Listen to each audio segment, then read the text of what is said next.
How many of you know someone who has struggled with addiction? Obviously, I can't see how many of you would have raised your hand, but I'd be willing to bet that there's a few.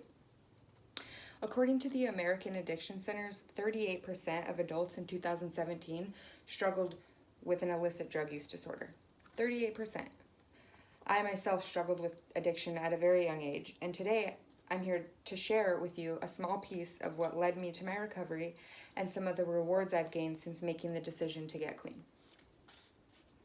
When I think of what inspires me most in the world, my sobriety is the first thing that comes to mind. It's been the most challenging yet rewarding journey I've ever taken in my life, full of roadblocks and triumphs and everything in between. But before I can share some of those rewards with you, I must first touch on what led me here. I'm a very outgoing person. I'm an Aries, which for any of you who knows what that means, it basically translates to energetic and full of life.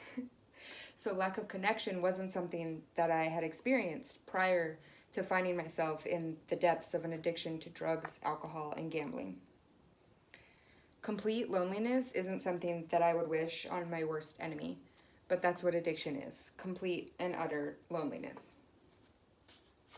Being a drug addict tends to come with legal issues. Losing my license made it really hard to get ahead in life. I couldn't get to jobs, but even those jobs were hard to get because having theft charges on my record made me damn near unemployable. But after putting together 3 years of continuous sobriety, today my life is full. I have a wonderful relationship with my friends and my family, and I learned to communicate in a way that doesn't hurt people. I learned to love people for where they're at. Today, I decided to be vulnerable.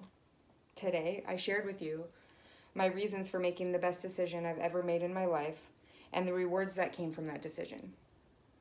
My hope from sharing this with you is that if you know someone struggling, or if you yourself are struggling, that you won't hesitate to reach out, because I'm always here to listen.